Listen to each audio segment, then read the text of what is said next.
Brexit Britain has already been branded a global force as a sovereign nation, less than a year after breaking free from the European Union's shackles. The UK has been free from the bloc since the turn of this year, ending 47 years of membership that forced it to abide by rules set by the European Union. But the split from the EU almost ended in disaster, with nearly a year of tense and often extremely bitter talks on a post-Brexit trade deal threatening to derail the process on several occasions. However, the two sides managed to avoid a potentially disastrous no-deal scenario by agreeing a deal on Christmas Eve last year with just a week to go of the agreed transition period. Boris Johnson quickly insisted the UK would flourish outside the EU, adding further hope and confidence to a nation that had voted 52% to 48% in favour of Brexit during the historic referendum of 2016. Arch Remainers have tried to pour cold water on Brexit Britain's prospects, but the raft of trade and investment deals struck by former International Trade Secretary Liz Truss and successor Anne-Marie Trevelyan have not gone unnoticed.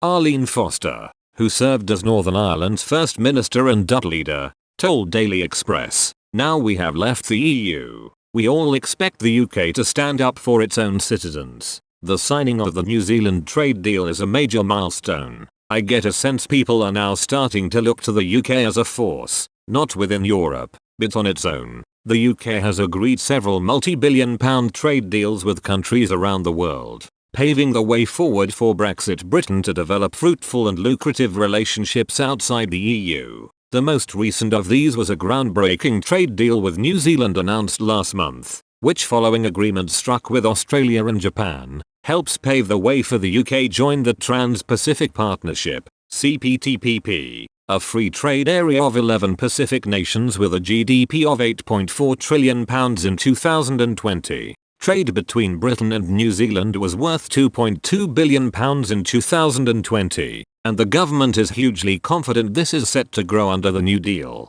Tariffs as high as 10% will be removed on a range of UK goods, from clothing and footwear to buses, ships, bulldozers and excavators. The government insisted this will give British exporters an advantage over international rivals in the New Zealand import market, a market which is expected to grow by around 30% by 2030. Products from New Zealand widely loved by the British, from Sauvignon Blanc wine to Manuka honey and kiwi fruits, could also be cheaper to buy, the government added. UK workers will benefit from improved business travel arrangements and professionals such as lawyers and architects will be able to work in New Zealand more easily, allowing companies to set up shop and bring the best British talent with them. Both sides have also committed to a mobility dialogue outside the trade agreement that will consider how people-to-people links can be deepened further. Earlier this week, Ms Truss once again paved the way for Britain to the CPTPP, which could add billions of pounds to the country's economy. The Foreign Secretary arrived in Thailand as part of her tour of countries outside Europe aimed at finding new economic ties for Britain and met with the country's Prime Minister and Foreign Minister to discuss potential agreements on trade,